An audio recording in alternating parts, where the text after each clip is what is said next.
Hello and welcome to my TSSA academy channel. आपका स्वागत है इस चैनल में। तो आज हम आपके लिए लाए हैं सेकंड चैप्टर फेडरलिज्म।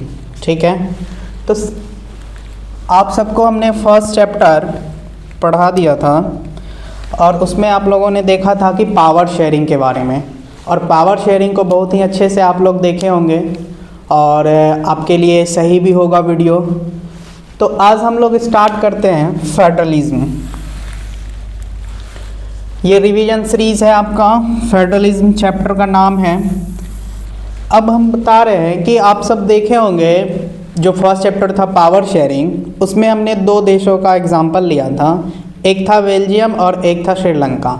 तो दोनों में देखे थे कि बेल्जियम का जो मॉडल था वो कौन सा मॉडल था, ये फेडरलिज्म का। उसमें क्या हुआ था, पावर का शेयरिंग हुआ था, डिस्ट्रीब्यूशन हुआ था। बट श्रीलंका में क्या हुआ था, नहीं हुआ था। तो वो क्या होगा, यूनिटरी गवर्नमेंट का। और हमने पहले बता दिया था कि गवर्नमेंट का जो है टाइप कितने होते हैं, तो 3 टाइप बताए थे। ये फेडरलिज्म होता है, यूनिटरी गवर्नमेंट होता है और एक कॉन्फेडरल होता है। तो आज हम पढ़ने वाले हैं फेडरलिज्म।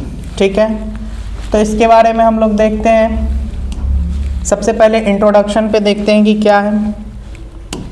तो देखिए, सबसे पहले जानेंगे हम लोग फेडरलिज्म क्या होता है, इसके फीचर जानेंगे, टाइप ऑफ फेडरलिज्म, फिर how is federalism practised, India में किस तरह से फेडरलिज्म का प्रैक्टिस होता है। फिर उसके बाद डिसेंट्रलाइजेशन इन इंडिया, इसको 2 तरह से देखेंगे, एक रूरल लोकल गवर्नमेंट पे, एक अर्बन लोकल बॉडीज़ पे, 2 टाइप से। ठीक है,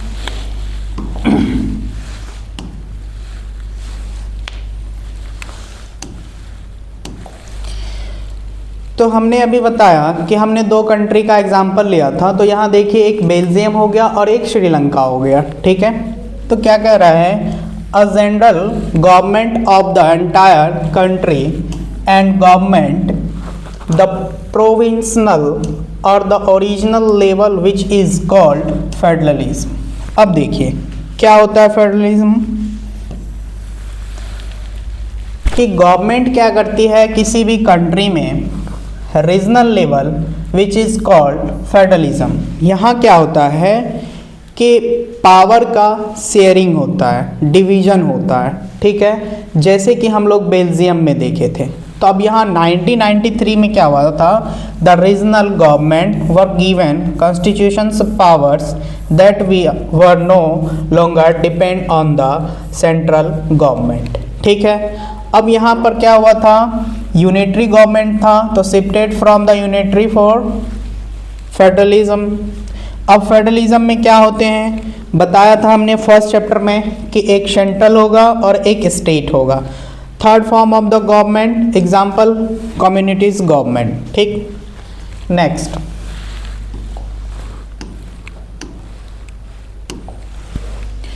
अब देखिए यहाँ फेडरलिज्म के बारे में।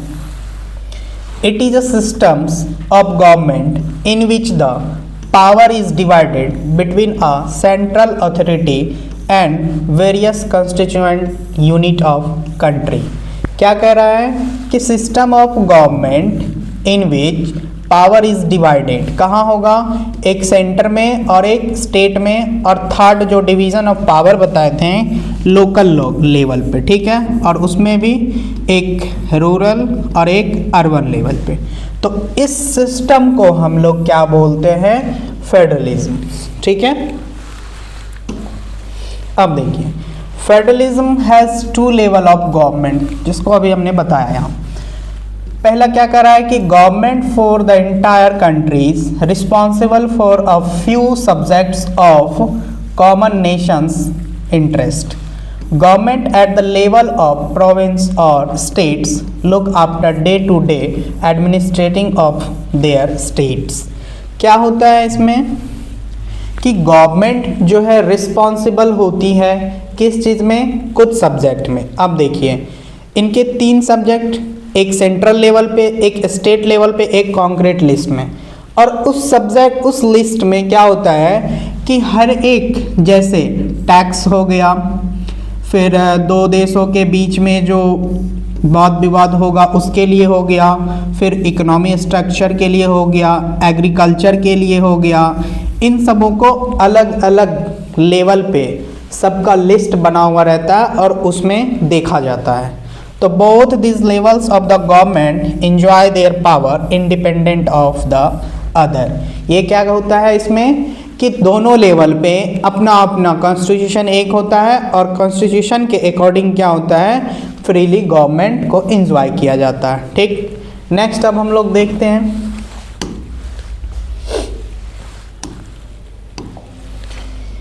अब डिफरेंस दोनों में देखते हैं, यूनिटरी सिस्टम में और फेडरल सिस्टम में। देखिए, there is only one level of government और the sub unit are subordinated to the central government. इसमें क्या हुआ कि टोटल पावर जो है कहाँ है, सबऑर्डिनेट कर रहा है सेंट्रल लेवल पे। जस्ट इसके opposite the central government share its power, यहाँ पावर का क्या हो रहा है, शेयर हो रहा है with the various constituents units of the country. अब देखिए वेरियस क्या होगा यहाँ पे कि सेंट्रल में, यहाँ पर स्टेट में बटा, फिर कहाँ बटा, लोकल बॉडीज पे बटा। ठीक है, next, central government can pass on order to the provincials और द लोकल गवर्नमेंट। और यहाँ क्या हुआ, central government can not order the states government do something और टेक एनी एक्शन। अब यहाँ क्या है कि सेंट्रल लेवल से जो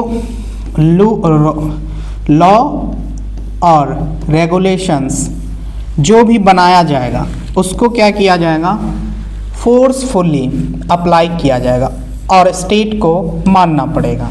बट यहाँ क्या है बताया हमने कि 1, 2 और 3 तीन लिस्ट बना हुआ है। अब तीनों में क्या है, अपना फ्रीली गवर्न कर सकते हैं। तो इसलिए यहाँ बोला कि central government can not order the state, central government कोई भी ऑर्डर पास नहीं करेगी गवर्नमेंट टू डू समथिंग्स और टेक एनी एक्शंस। जो लिस्ट बना हुआ है उस लिस्ट में जो भी टॉपिक है उस पे वो फ्रीली क्या कर सकता है, एक्शन ले सकता है, रूल रेगुलेशंस अलाउ कर सकता है। ठीक है, तो ये डिफरेंस था। क्वेश्चन पूछता है कि यूनिटरी सिस्टम्स और फेडरल सिस्टम में क्या डिफरेंस है उनको बताइए। तो आप 2 पॉइंट से समझा सकते हैं।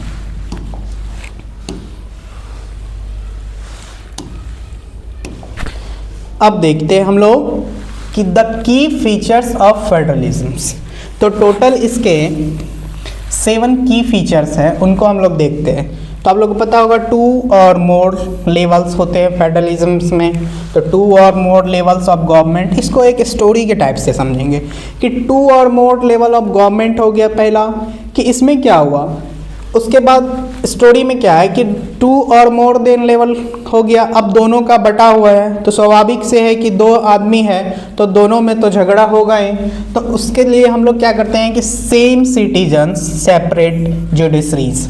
अब क्या किया कि सेम सिटीजन, यहाँ same citizen in the sense क्या हुआ कि अब जैसे कि कोई है सेंट्रल लेवल पे, हम लोग हैं सेंट्रल लेवल पे है, ठीक है, और वही व्यक्ति कोई ए नाम का व्यक्ति है और वो एक स्टेट बिहार में रह रहा है, तो वो 2 लॉ के अंतर्गत आएगा।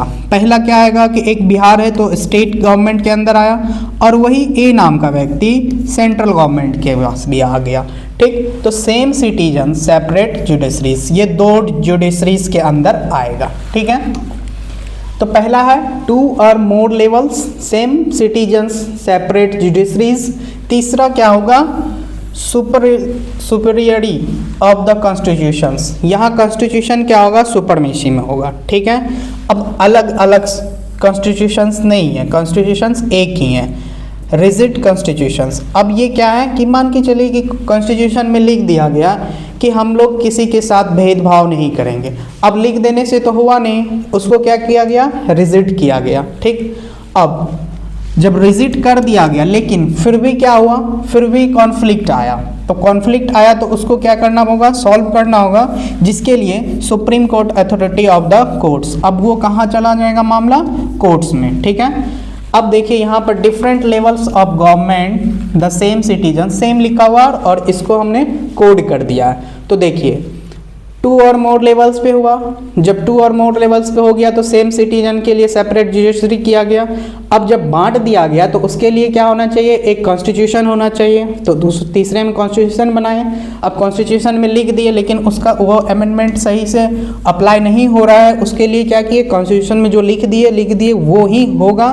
तो फोर्थ लेवल पे क्या किया हमने, उनको रिजिट कर दिया। जब भी रिजिट किया फिर भी मामला फंसा तो उसके लिए हमने क्या बनाया, सुप्रीम कोर्ट बनाया। उसके बाद अब जो टू टॉपिक्स है उसको रिलेट कीजिए।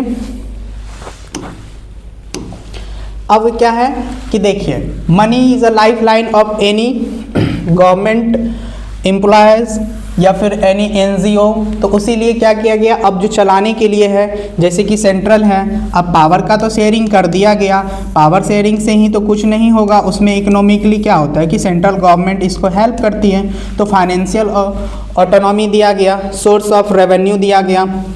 उसके बाद क्या हुआ, double objects, the federal systems has double objects suffering the promote unit of the countries accommodate the regional divisions. अब क्या हुआ कि इसको एकोमोडेट किया गया रीजनल डिवीजन पे, ठीक है। अब क्या हुआ इसको समझिए, दोनों स्लाइड को लेते हैं फिर से एक बार समझते की फीचर। पहला क्या किया, टू और मोर लेवल्स। जैसे टू और मोर लेवल्स पे हम लोग गए, उसके बाद क्या हुआ, सेम सिटीजन सेम है, उसके लिए जुडिशरीज करेंगे अलग अलग। जैसे कि ये फिर अब किस तरह से चलाया जाएगा, उसके लिए हमने कॉन्स्टिट्यूशन बनाया। कॉन्स्टिट्यूशन में जो लिखा उनको मानना चाहिए, उसके लिए कॉन्स्टिट्यूशन को पहले रिजिट किए। जैसे रिजिट किए फिर भी मामला फंसने लगा, उसके लिए हम लोग क्या किए, एक सुप्रीम कोर्ट बनाया कि जहाँ पे वहाँ पर डिस्प्यूट को सुना जाएगा। अब जब सब कुछ से हम लोग फ्री हो गए तो अब बोला पैसा लाओ, तो पैसा के लिए हमने क्या किया, फाइनेंशियली ऑटोनॉमी दिया और इसको सपोर्ट किया। जब से सपोर्ट किया फिर डबल ऑब्जेक्ट्स आया कि अब यहाँ पर एकोमोडेट रीजनल डिवीज़न किया जाएगा।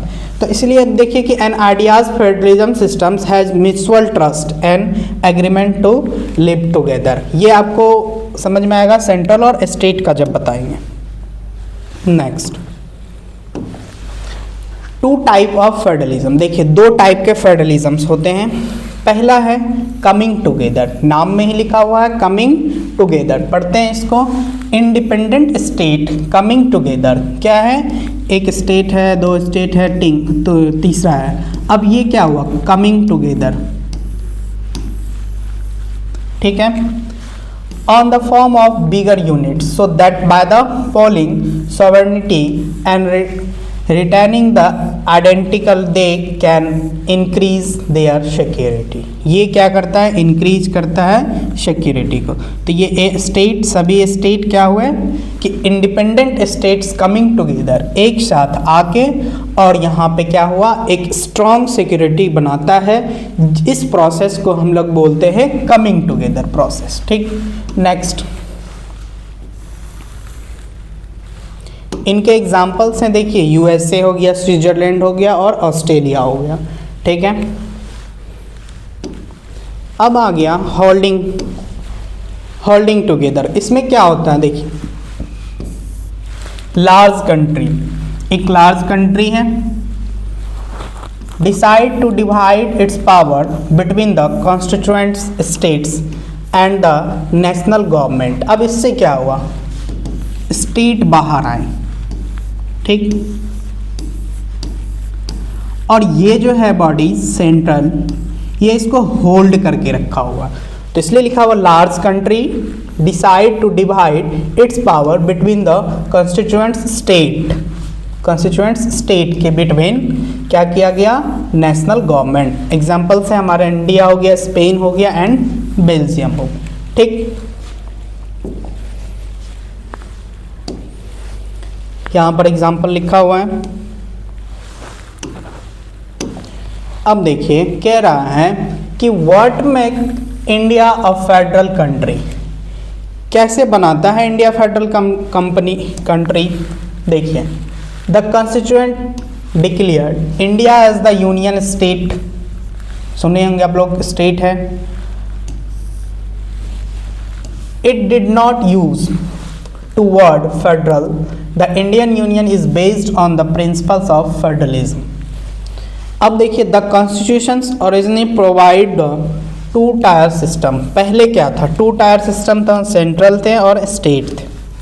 government, the union government, what we call the central government responding the union of the and union of India and the state government. ठीक, अब उसके बाद क्या हुआ, थर्ड टायर आया जो बना लोकल बॉडीज। ठीक है, वही लिखा हुआ was the added from the panchayat and municipal. इसमें ही हम लोग पढ़ेंगे लोकल बॉडीज में जो बताया कि अर्बन है और रूरल है। ठीक है, और अर्बन में ही निकलेगा ये दोनों म्यूनसिपलिटीज। ठीक, तो ये what makes India freedom country. आगे हम लोग देखते हैं फेडरल।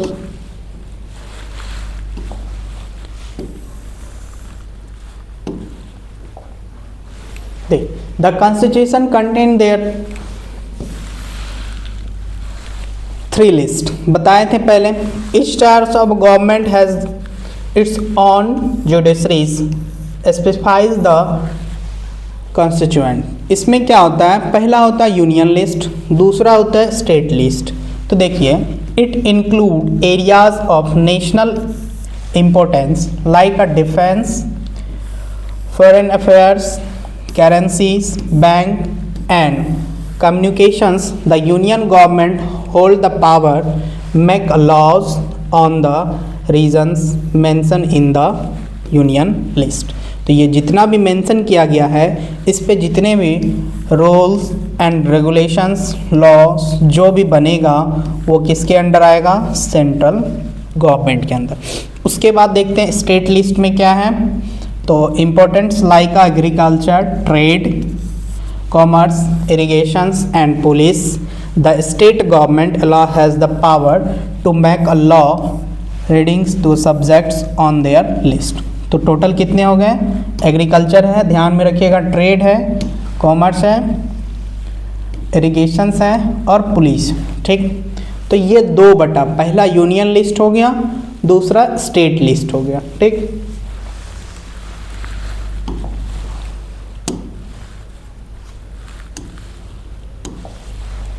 अब तीसरा लिस्ट आता है कॉन्करेंट लिस्ट। इसमें क्या है, include the subjects that's are common interest. इसमें क्या होता है, सेंटर और स्टेट दोनों लॉ को बना सकते हैं, बट इसमें ज़्यादातर वैल्यू किसका होगा, सेंटर।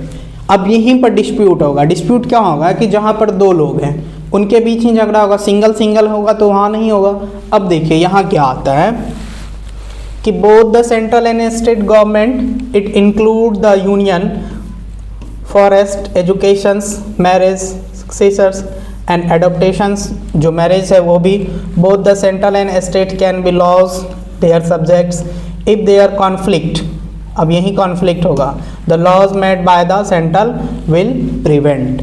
अब यहाँ पर लिखा हुआ ये लाइन कि यहाँ पर अगर डिस्प्यूट हो गया और सेंट्रल लेवल ने बता दिया कि ये रूल यहाँ अप्लाई किया जाएगा तो वो भी प्रिवेल होगा। ठीक, अब देखिए क्या हुआ कि जब कॉन्स्टिट्यूशन बना उसमें हमने यूनियन लिस्ट को देखा, स्टेट को देखा और कॉन्क्रीट लिस्ट को देखा। बट उस समय क्या था, कुछ ऐसे चीज़ थे जो नहीं आया था, जैसे कि कंप्यूटर, सॉफ्टवेयर और भी कुछ हैं, जितने भी हैं अब नहीं आया था। तो उस समय नहीं आया था तो उसका तो कोई बना हुआ नहीं था लिस्ट, तो इसीलिए अब लिस्ट बना रेसिडुअल सब्जेक्ट्स, जिसमें all those subjects which do not fail in any of their came to after the constitutions was made of. Examples है कंप्यूटर है, सॉफ्टवेयर है, ओनली सेंट्रल गवर्नमेंट, इस चीज के पॉइंट को ध्यान रखिएगा, can make law on them. ठीक है, अब देखिए holding together no equal power to its constituents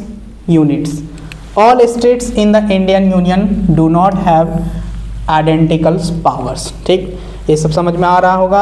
Some states enjoy the special status। अब देखिए जैसे कि जम्मू कश्मीर था, लद्दाख था, वहाँ पर क्या था कि कुछ स्पेशल स्टेट दिया जाता है। इस पर अगर हम ज़्यादा बात करेंगे तो लंबा वीडियो जाएगा, इसलिए अब थोड़ा सा बता रहे हैं कि स्पेशल स्टेट्स किसको मिलता है कि जहाँ के कल्चरल एस्पेक्ट्स या फिर इकोनॉमिकल एस्पेक्ट्स वहाँ के कमज़ोर होते हैं और उन स्टेट्स को आगे बढ़ाना होता है, या फिर वो बॉर्डर लाइन पे, इनके बहुत सारे बेसिस होते हैं कि किस बेसिस पे हम किस स्टेट को स्पेशल स्टेट्स बनाया जाए, उनको दिया जाएगा। ठीक, अब concept of union territory, units of the Indian union which enjoy a very little power. These are areas which are too small to become an independent state but which could not be merged with any of the extant state. क्या होगा, वो एक छोटा state होगा और उसको कहीं मर्ज नहीं किया गया, इसीलिए हम लोगों ने उनको एक यूटीज यूनियन टेरिटरीज को बना दिया गया, ठीक है। लेकिन इसमें भी क्या होता है कि जैसे और अदर स्टेट के होते हैं, जैसे कि दिल्ली हो गया, उसमें क्या होता है कि अपना एक सीएम होता है, तो वहाँ का वो अलग है। तो आप देखें कि एक कॉन्क्रीट लिस्ट है जहाँ पर स्टेट और सेंट्रल लेवल दोनों आते हैं और डिस्प्यूट यहीं होता है, और इसी डिस्प्यूट को सॉल्व करने के लिए सुप्रीम कोर्ट बना है। उसके बाद जो सब्जेक्ट कॉन्स्टिट्यूशन बनने के टाइम में नहीं था, उस सब्जेक्ट को हमने रेसिडुअरी सब्जेक्ट्स में रखा, जैसे कि कंप्यूटर हो गया, सॉफ्टवेयर हो गया, etc और सॉफ्टवेयर, ठीक है। तो ये है आपका 3 और ये 1 4।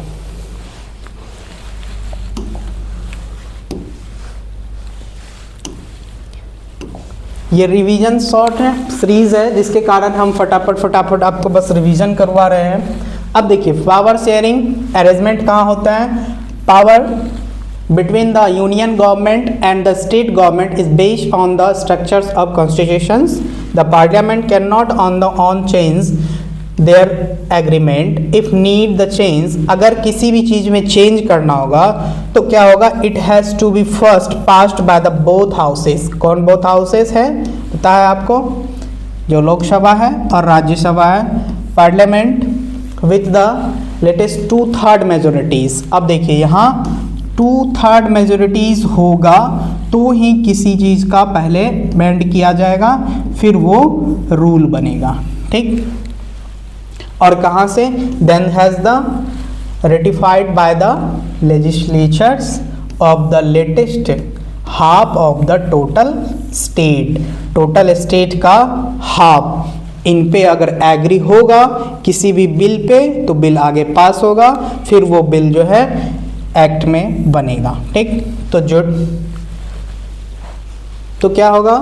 तो इम्प्लीमेंट किया जाएगा उसको, फिर कॉन्स्टिट्यूशनल प्रोविजन होगा एंड प्रोड्यूस किया जाएगा। Union and the state government power to be raise resource by the laying taxes in order to the carry of the government and responsible against each of them. तो देखिए, अगर किसी भी चीज़ में amendment किया जाएगा उसके लिए हमको सबसे पहले क्या किया जाएगा कि 2/3 मेजोरिटी बनाना पड़ेगा और उनको दोनों हाउसेस से पास करवाना। पहले दोनों हाउसेस से पास करवाओ, 2/3 की मेजोरिटी लाओ, उसके बाद ही आपका क्या होगा? ये कोई भी अमेंडमेंट होगा और फिर वो बिल पास करेगा, ठीक है। तो ये आपका रहा। नेक्स्ट हम लोग चलते हैं। अब कह रहा है कि इंडिया में फेडरलिज्म प्रैक्टिस कैसे होते हैं, ठीक। तो the real success of the federal in India can be attributes to the nature of democratic politics. ये क्या है? नेचर है किस चीज़ का? डेमोक्रेटिक पॉलिटिक्स का। This ensure that the spirit of federalism, respect for the diversities and the desires of the living together become a shared ideas of India, ठीक।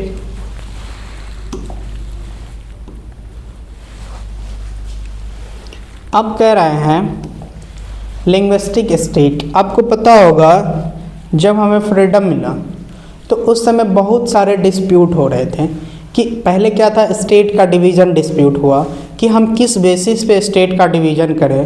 तो कोई एक था स्टेट, उसमें क्या हुआ, लिंग्विस्टिक स्टेट के अकॉर्डिंग लिंग्विस्टिक बेस्ड पे क्या हुआ, उन्होंने मांग कर दिया कि हम जो है भाषा के आधार पर स्टेट का डिवीज़न करेंगे, ठीक है।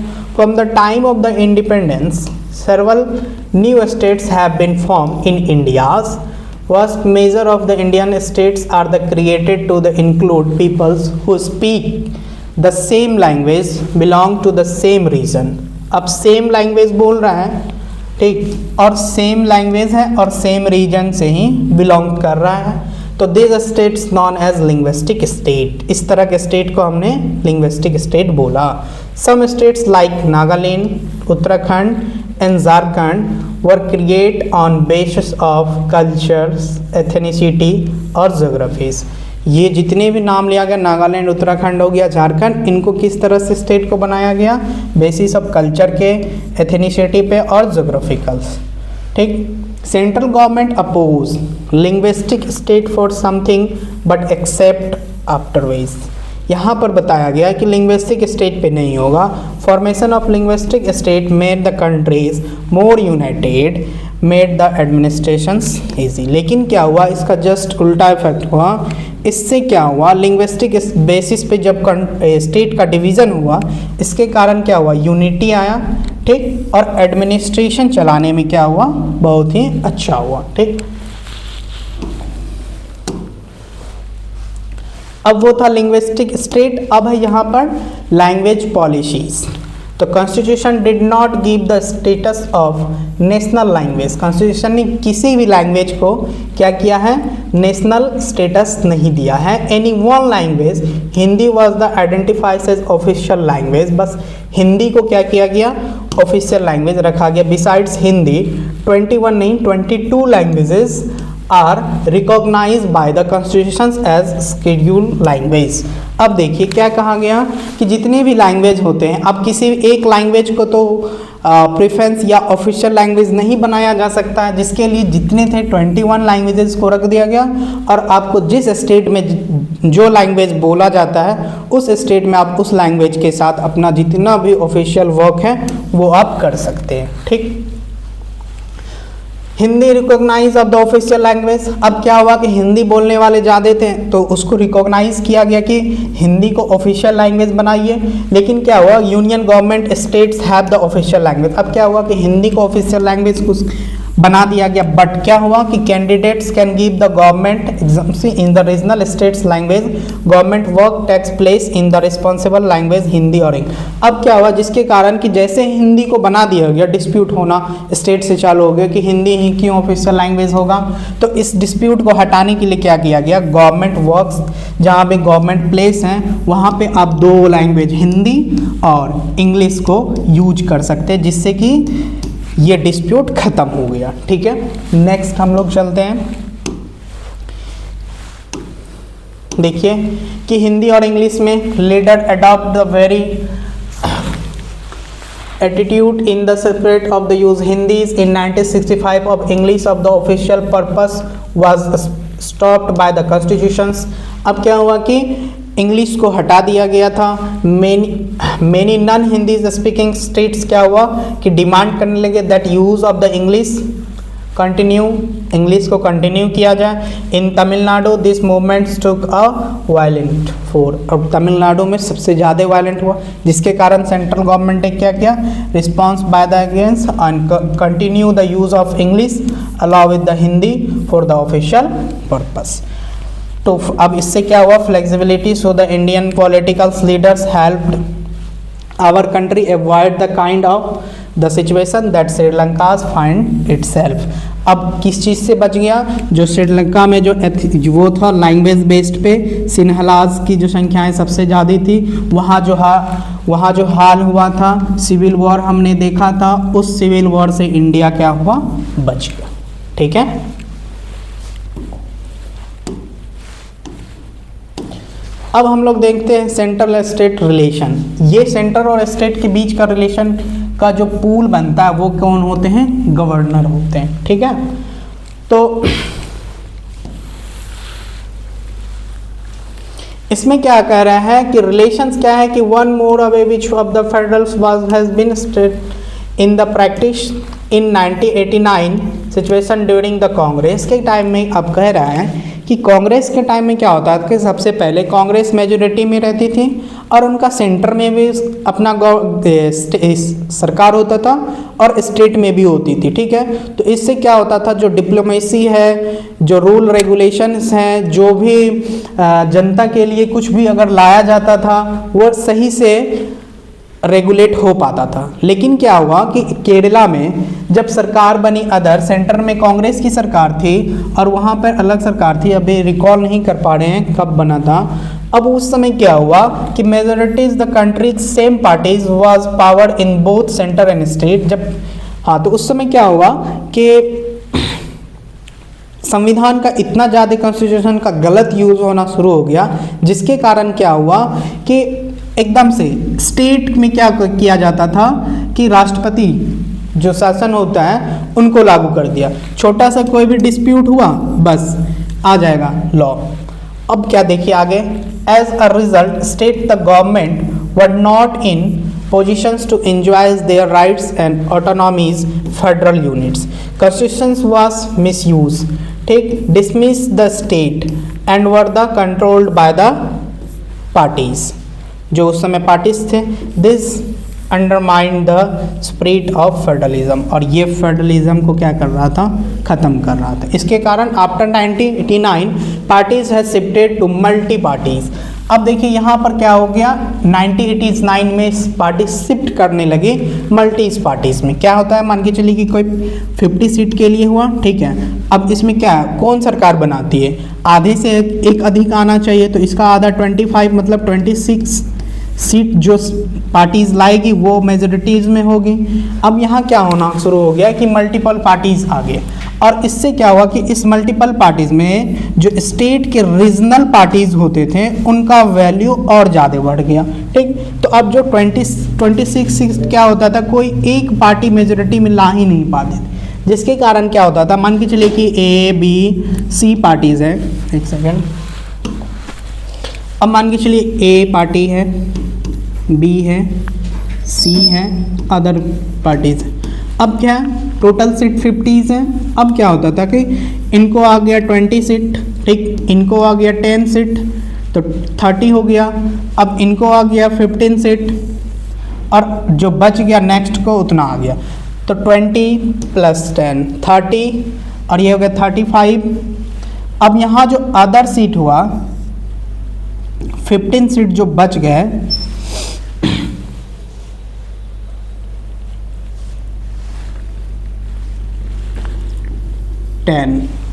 अब देखिए क्या हुआ कि अब देखिए 20 + 10 30, ये हो गया 45, और यहाँ 5।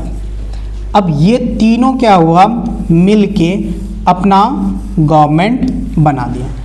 इसी तरह को बोलते हैं मल्टीपल पार्टीज, ठीक।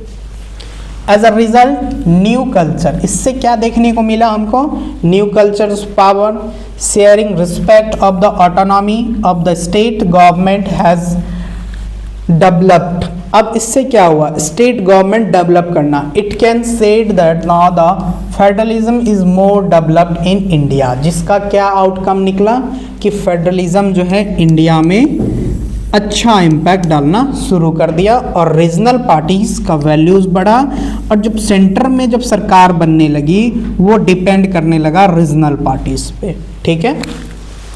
नेक्स्ट हम लोग चलते हैं।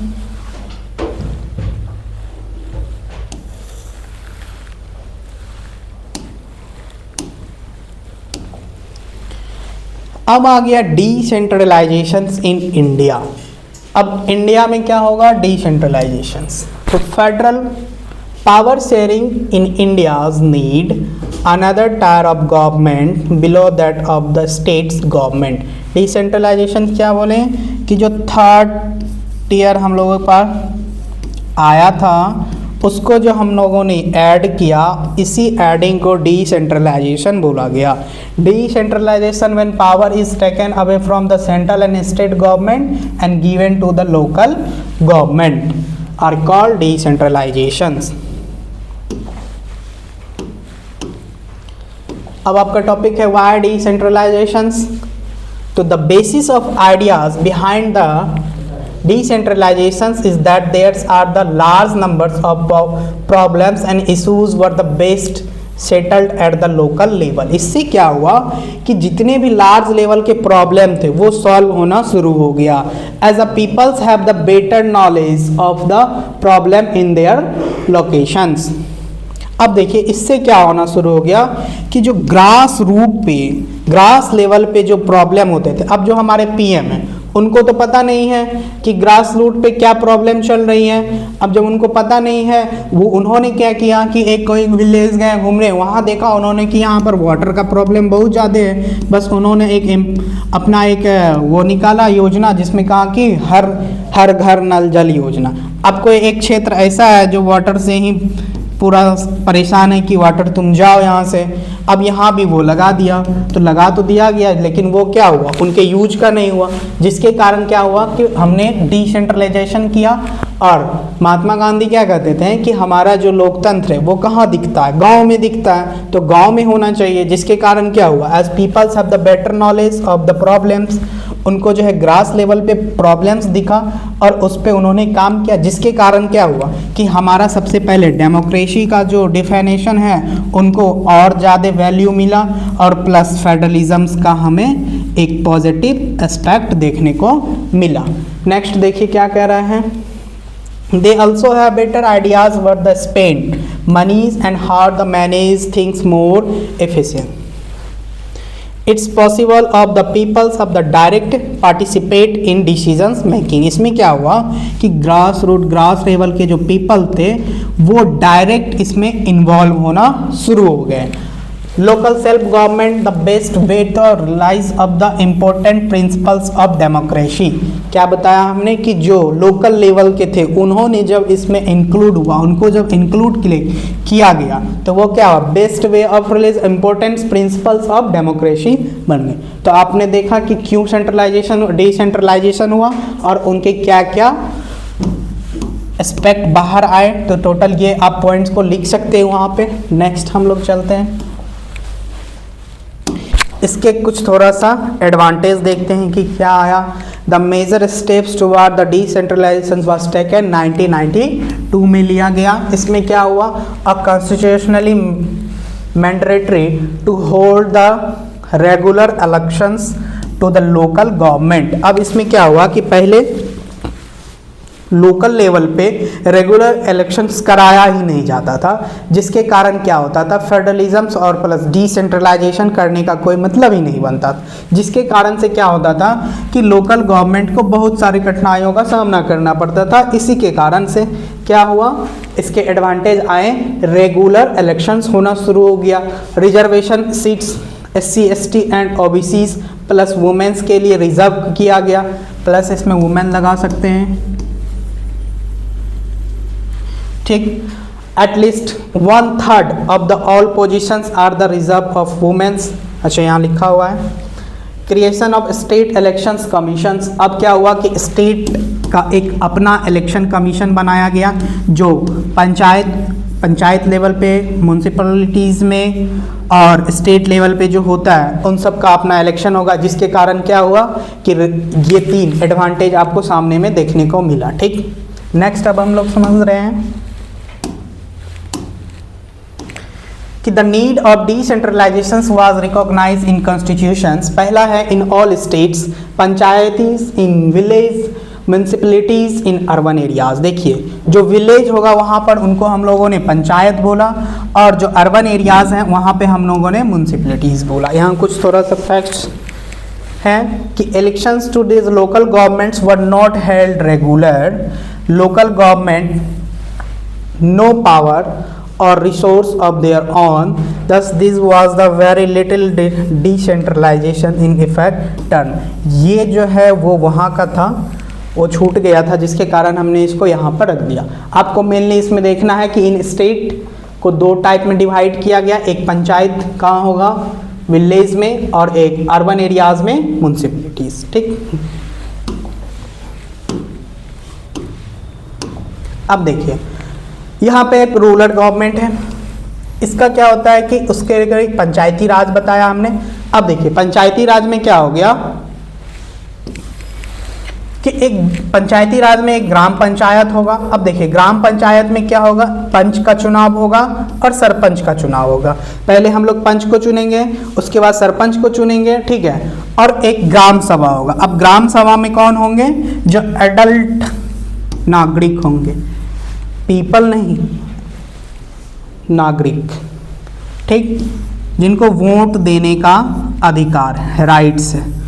इन सबों का ग्रुप मिलके क्या बनाएगा, ग्राम सभा। अब जैसे मान के चलिए कि हमारा पीएम चुन गया,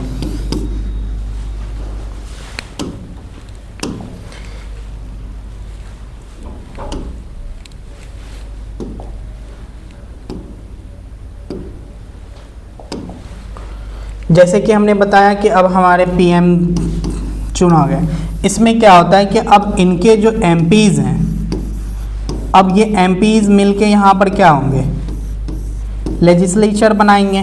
उसी तरह से क्या होता है कि ग्राम पंचायत में पहले पंच को और सरपंच को चुना जाता है, उसके बाद ग्राम सभा बना जाता है, जिनके मेंबर होते हैं वहाँ के जो वोटिंग मेंबर्स होते हैं, वोटिंग देने का अधिकार होता है, उनको बनाया। तो देखिए आप इसको नीचे से देख सकते हैं कि पंचायत बना, पंच का चुना हुआ, फिर सरपंच को चुना गया, ग्राम सभाएं बनाई जिसको हम लोगों ने ग्राम पंचायत बोला। अब देखिए कि 2-3 ग्राम पंचायत को मिला के हमने बनाया पंचायत या समिति, पंचायत समिति या ब्लॉक कह सकते हैं या मंडल कह सकते हैं। तो इसमें क्या होगा, पंचायत में एक और एक से अधिक क्या होगा, ग्राम पंचायत को मिला के बनाया गया। अब इसके हेड कौन होंगे, जैसे कि ग्राम पंचायत के हेड कौन हो गए, पंच और सरपंच। तो इसी तरह members are elected by the all panchayat member, यहीं के मेंबर्स ये दोनों मिलके क्या करते हैं, पंचायत या ब्लॉक को चूज करते हैं, बनाते हैं और मेंबर्स इन द एरियाज में रहते हैं। अब देखिए क्या होता है कि बहुत सारे पंचायत, ब्लॉक या मंडल मिलके जिला परिषद ये इसको फॉर्म करते हैं, ठीक है, जिला परिषद। उसमें कौन सा आते हैं, क्योंकि ये अब डिस्ट्रिक्ट लेवल पे आ गए, इसमें MLAs, MPs and official districts are in members. Zila Parishad chairperson जिसको बोलते हैं, इसके जो हेड होते हैं उनको जिला परिषद बोलते हैं। जिला Parishad chairperson is the political head. तो ये होता है हमारा रूरल का। अब देखते हैं हम लोग अर्बन एरियाज।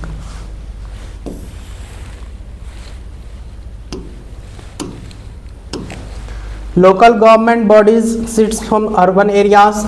इसमें क्या होगा, म्यूनसिपैलिटीज इन टाउन।